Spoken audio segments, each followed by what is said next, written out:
করতে হবে যে আমলটা, সেটা হলো দুরূদ শরীফের আমল। কিসের আমল ভাইরা? দুরূদ এমন একটা আমল, আপনি যদি শুধু দুরূদের এই আমলটাকে আঁকড়ে ধরেন, সবসময় আপনার মুখ দিয়ে দুরূদ বের হতে থাকে, পড়তে থাকেন, তো নবী করিম সাল্লাল্লাহু আলাইহি সাল্লামের ভাষ্য অনুযায়ী, তার ওয়াদা অনুযায়ী, ইদান তুকফা হাম্মুক ওয়া তুগফার যামবুক, তোমার যত পেরেশানি আছে নবী সাল্লাল্লাহু আলাইহি সাল্লাম বলেছেন এই সব পেরেশানি দূর করার জন্য এই দুরূদের আমলটা যথেষ্ট হবে ইনশাআল্লাহ।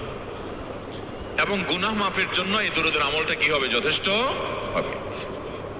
নবী করিম সাল্লাল্লাহু আলাইহি সাল্লাম বলেছেন, মান সাল্লা আলাইয়া মাররাতান সাল্লাল্লাহু আলাইহি আশরা, যে ব্যক্তি আমার প্রতি একবার দুরূদ পাঠ করবে, আল্লাহ রাব্বুল আলামিন তার প্রতি 10 বার রহমত নাজিল করবেন।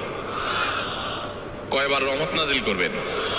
আপনার জীবনে 10টি জায়গায় খুব ক্রাইসিসে পড়ে গেছেন, কোন জটিল সিচুয়েশনে মুখোমুখি হয়ে গেছেন, বিপদের মধ্যে পড়ে গেছেন, ওই জায়গায় আল্লাহর রহমত পাবেন। এরকম একবার দুরূদ পাঠ করবেন, হক আদায় করে যথাযথভাবে মহব্বতের সাথে 10 করবেন।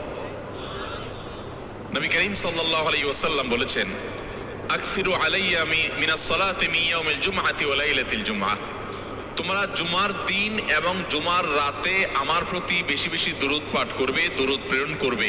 ফাইন্না সালাতাকুম মারুদাতুন আলাই, কারণ তোমরা যে দুরূদ পাঠ করো এটা আমার কাছে পেশ করেন আল্লাহর ফেরেশতারা, এবং রীতিমতো নামধাম সহকারে আল্লাহর একদল ফেরেশতা নিয়োজিত আছে। তারা বলেন, আল্লাহ, হে আল্লাহ রাসূল, আপনার অমুক উম্মত, অমুক অনুসারী, আল্লাহর অমুক বান্দা পৃথিবীর অমুক প্রান্ত থেকে, অমুক দেশ থেকে, অমুকের সন্তান, সে আপনার প্রতি দুরূদ পেশ করেছে জুমার দিনে, জুমার রাতে বা অন্য সময়ে।